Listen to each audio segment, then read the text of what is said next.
பிரியமானவர்களே, ஆண்டவராக இயேசு கிறிஸ்துவின் நாமத்தினாலே உங்கள் யாவரையும் நான் அன்போடு கூட வாழ்த்துகிறேன்.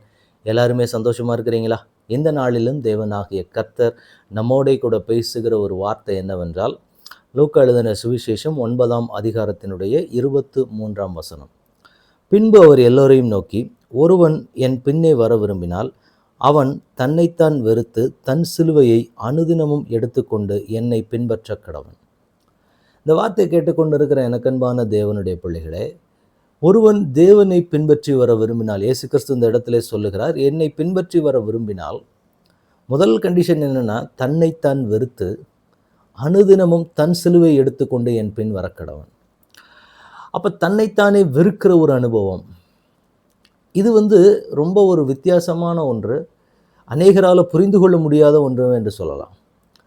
நாம் போய்கொண்டு இருக்கிற பாதையில் மற்றவர்களை வெறுக்கிறது நமக்கு ரொம்ப லேசான காரியம். நம்மை நாமே வெறுக்கிறது அப்படிங்கிறது ரொம்ப கடினமான ஒரு விஷயம். ஏனென்றால் அதை தான் தேவன் நம்மிடத்தில் எதிர்பார்க்க, நீ என்னை பின்பற்றி வர விரும்பினால்.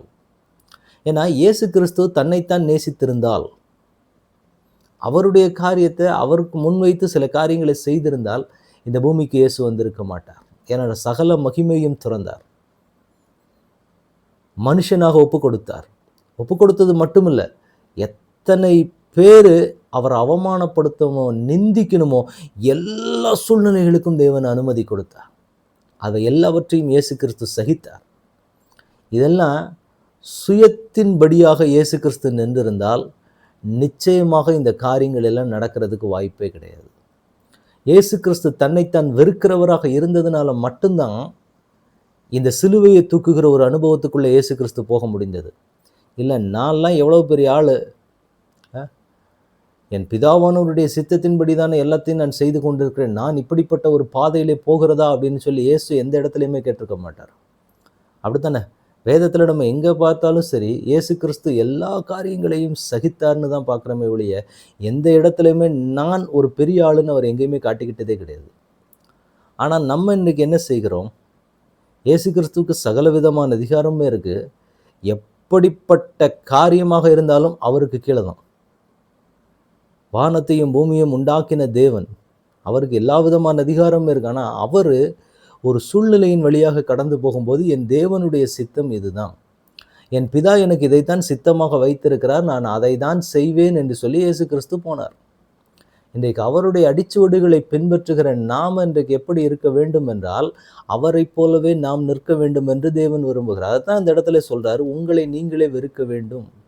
சில பாதைகளை தேவன் நம்முடைய வாழ்க்கையில் அனுமதித்து போகும்போது அதை நம்ம சில நேரங்களில் நம்முடைய மாம்சம் அதை ஏற்றுக்கொள்ள தயாராக இருக்காது. இன்றைக்கி நிறைய பேர்கிட்ட இருக்கிற ஒரு பெரிய போராட்டமே அதை, இந்த பாதையின் வழியாக நாம் போவதா, என்னை பார்த்தா மற்றவங்க என்ன நினச்சிக்கிடுவாங்க. இந்த போராட்டமும் இந்த ஒரு வியாதி எல்லாருக்குள்ளேயுமே இருக்குது. என்னை பார்த்து மற்றவங்க நினச்சிட்டாங்கன்னா, என்னை பார்த்து அவங்க அப்படி நினச்சிட்டாங்கன்னா, என்னை பார்த்து இவங்க இப்படி நினச்சிட்டாங்கன்னா, என்னை பார்த்து அவங்க அப்படி சொல்லிட்டாங்கன்னா என்ன செய்கிறது? ஒன்றுமே செய்ய முடியாது. பேசாமல் நம்ம இருந்துக்கணும். தேவன் அனுமதித்த பாதை இதுதான்னா, ஒவ்வொரு தேவனுடைய பிள்ளையும் ஒரு தெளிவான ஒரு முடிவுக்கு வந்துடணும். என் தேவன் எனக்கு இந்த பாதை தான் அனுமதிச்சிருக்கிறார் அப்படின்னா, அந்த பாதையின் வழியாக நான் சந்தோஷமாக போய்கிட்டே தான் இருக்கணும். அதை யார் என்ன நினச்சாலும் பரவாயில்ல, என் தேவன் எனக்கு நியமிச்சிருக்கிற பாதை இதுதான், இப்படி தான் என் தேவன் என்னை வைத்திருக்கிறார், தேவன் நடத்தி கொண்டு போகிற பாதை இதுதான், யார் என்னை என்ன நினைச்சாலும் பரவாயில்ல, நீ என்ன வேண்டுமானாலும் நினைத்துக்கொள், என் தேவனுடைய சித்தம் தான் என் வாழ்க்கையில் நிறைவேற்றப்பட வேண்டும். இதுதான் ஒரு தேவனுடைய பிள்ளைக்குள்ள தேவன் எதிர்பார்க்கிற முதல் சுபாவம். நீங்கள் சிலுவை எடுத்துக்கொண்டு வர ஆயத்தம்னா, உங்களை நீங்கள் வெறுத்தா மட்டும்தான் தேவனுடைய காரியங்களை நீங்கள் செய்ய முடியும். மனுஷங்களையும் நான் சாட்டிஸ்ஃபை பண்ணணும், தேவனுக்கு முன்பாகவும் நான் அவரையும் ப்ளீஸ் பண்ணி 2 பேரையுமே சாட்டிஸ்ஃபை பண்ணுறதுன்றது நடக்காத ஒரு விஷயம். நம்மளாம் நம்ம மன திருப்திக்கு வேணால் சில காரியங்களை பண்ணிக்கலாம், இப்படி பண்ணிட்டா அப்படி பண்ணிட்டான்ட்டா. பட் ஒரே ஒரு காரியத்தை புரிஞ்சு, உங்களை நீங்கள் வெறுக்கிற அனுபவத்துக்குள்ளே முதலாவது வர வேண்டும். அப்போ தான் நீங்கள் அந்த சிலுவையை எடுத்துக்கொண்டு போய் தேவனை பின்பற்றி நடக்கக்கூடிய ஒவ்வொரு காரியத்துக்குமே நீ என்ன வேணாலும் நினச்சிக்க, ஆனால் என் தேவனுடைய சித்தத்தை நான் செய்து கொண்டே, என் தேவன் எனக்கு அனுமதித்த பாதை இதுதான், இயேசு கிறிஸ்துவினுடைய வாழ்க்கையில் அனுமதிக்கப்பட்ட காரியங்கள் எல்லா காரியத்தையுமே சொகுசா ஆண்டவர் வைக்கவே இல்லை. அவரை காடு மேடுகளில் போய் கர்த்தருடைய வார்த்தையை கொண்டு வருகிறார். ரொம்ப காரியங்களை பயன்படுத்துகிற அடையாளங்களும் அற்புதங்களும் எல்லா இடத்துலையும் நடக்குது. எல்லா இடத்திலும் நடைப்பிரயாணமாய் போய் எவ்வளவோ காரியங்களை இயேசு கிறிஸ்து செய்தார். கடைசியாக அடிக்கப்பட்டார், வாதிக்கப்பட்டார், துன்புறுத்தப்பட்டார். எல்லா காரியங்களுமே செய்த பொழுது இயேசு எந்த இடத்துலையுமே நான் எவ்வளோ பெரிய ஆள், எனக்கு போய் இப்படிப்பட்ட ஒரு பாதையா, எனக்கு போய் இப்படிப்பட்ட ஒரு சூழ்நிலையா? இல்லைங்க. இன்றைக்கி நமக்குள்ள ஒருவேளை அந்த எண்ணங்கள் இருக்குமானால் தேவன் அதை தான் சொல்கிறார், உங்களை நீங்கள் வெறுத்து விட ஆயத்தமாடுங்கள். உங்களுக்குள்ள அந்த ஒரு இருதயம் என்றைக்குமே இருக்க வேண்டும். என் தேவன் இந்த பாதையில் என்னை வச்சிருக்கிறார், இதுதான் என் தேவன் என்னை வைத்திருக்கக்கூடிய நிலைனா அதுக்கு ஒரு நோக்கம் உண்டு. என் தேவன் இந்த பாதையிலே என்னை வழி நடத்தி கொண்டு போறாருன்னா அதுக்கு ஒரு நோக்கம் கண்டிப்பாக உண்டு. அதில் தேவன் ஒரு திட்டத்தை வைத்திருப்பார். தேவன் அதை என்ன நோக்கத்துக்காக வைத்தாரோ அது ஆரம்பத்தில் புரியாது. போக போக அந்த காரியங்களை கர்த்தரே நமக்கு வெளி காண்பிப்பார். அதுதான் ஒவ்வொரு தேவனுடைய பிள்ளைகளுக்குள்ள இருக்கணும். நான் இந்த பாதையில் போகிறதா, நான் இந்த மாதிரி ஒரு நிலைமையில நான் போகிறதா, நான் இருக்கிறதா, நான் என்னுடைய நிலைமைக்கு அப்படியெல்லாம் இப்படியெல்லாம் இன்னைக்கு யோசிக்க கூடாது. இதுதான் நம்மை நாமே வெறுக்கிற அனுபவம் என்பது. என் தேவன் அனுமதிச்சிருக்கிற பாதை இப்படி தான்.